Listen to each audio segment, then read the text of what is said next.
Will the immigration agent who shot and killed Renee Nicole Good this week in Minneapolis be federally charged? Not a chance. That's a prediction I've heard from numerous law enforcement sources, not based on any aspect of the investigation, but based on all the high-profile comments from Trump administration officials essentially rendering a verdict about that agent's actions before the investigation is even complete. Here's what the president said on social media.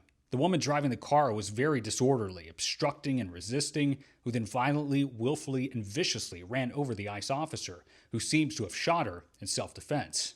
Now, point of fact, bystander video does appear to show that vehicle striking the agent. There's no indication that the driver ran over that agent. Here's what the vice president said at the White House on Thursday. She was trying to ram this guy with her car. He shot back. He defended himself. He's already been seriously wounded in law enforcement operations before, and everybody who's been repeating the lie that this is some innocent woman who was out for a drive in Minneapolis when a law enforcement officer shot at her, you should be ashamed of yourselves. Every single one of you. And of course, right after the shooting happened, Secretary of Homeland Security Kristi Noem, she weighed in saying that she already knew a motive. You asked about a shooting that we just had in Minneapolis, Minnesota. It was an act of domestic terrorism. Now, we should note it's not just high-profile Republicans who have essentially prejudged this case. Some Democrats have as well. At the end of the day, what we saw today is a murder. And murders in cold blood need to be prosecuted.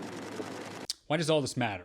Because in a high-profile, politically charged case like this, the public has to have confidence that a federal investigation will be done fairly, impartially, and transparently. There's certainly questions raised, even by law enforcement sources, that will happen here when you have so many people at the top of the executive branch essentially rendering their verdict about the case when it's not even over. Of course, what we're waiting to see is what happens at the state level. Will they try to investigate and potentially criminally charge this ICE agent?